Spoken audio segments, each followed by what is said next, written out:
யோகங்கள் இருந்தும் ஏன் வாழ்க்கை முன்னேறவில்லை? ஒரு ஜாதகத்தில் ராஜயோகம் இருக்கலாம், தன யோகம் இருக்கலாம், புகழ் தரும் கிரக அமைப்புகளும் இருக்கலாம். ஆனால் வாழ்க்கையில் முன்னேற்றம் மட்டும் தடைபடும். முயற்சிகள் பலன் தராமல் போகும். கடைசி நேரத்தில் வாய்ப்புகள் நழுவிவிடும். இதற்கு காரணம் என்ன தெரியுமா? லக்னத்திற்கு ஆகாத கிரகம். ஜோதிடத்தில் ஒவ்வொரு லக்னத்திற்கும் சில கிரகங்கள் யோகத்தை தரும், சில கிரகங்கள் யோகத்தை தடை செய்யும்.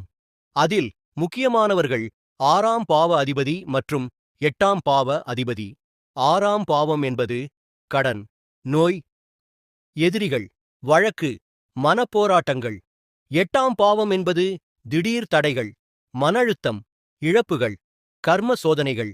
இந்த கிரகங்கள் நேரடியாக வாழ்க்கையை அழிக்க வருவதில்லை, ஆனால் மனதை குழப்பும், தவறான முடிவுகளை எடுக்க வைக்கும், சிறிய பிரச்சனையை பெரியதாக மாற்றும்.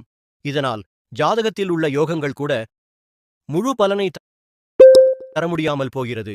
உதாரணமாக, மேஷ லக்னத்திற்கு புதன் ஒரு ஆகாத கிரகமாக செயல்படலாம். இதனால் தேவையற்ற வாக்குவாதங்கள், மன அமைதியில்லாத நிலை, கடன் சுமைகள், அதிக சிந்தனை, தவறான முடிவுகள் இவை உருவாகும். புதன் பாதிக்கப்பட்டால் மனிதன் அதிகமாக யோசிப்பார், ஆனால் சரியான முடிவை எடுக்க முடியாமல் தவிப்பார். இதற்கான தீர்வு என்ன? அதிதேவதை வழிபாடு. மேஷ லக்னத்திற்கு மகாவிஷ்ணு வழிபாடு மன அமைதியையும் சமநிலையையும் தரும். ஏனெனில் புதன் என்பது புத்தி, விஷ்ணு என்பது சமநிலை.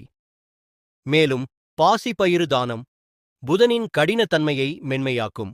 பசியுடன் இருப்பவர்களுக்கு உணவு, வாயில்லா ஜீவராசிகளுக்கு உதவி, மாணவர்களுக்கு ஆதரவு. இவையெல்லாம் 6ஆம் பாவத்தின் பாதிப்பை குறைக்கும். நினைவில் கொள்ளுங்கள், யோகமில்லாமல் இருக்காது.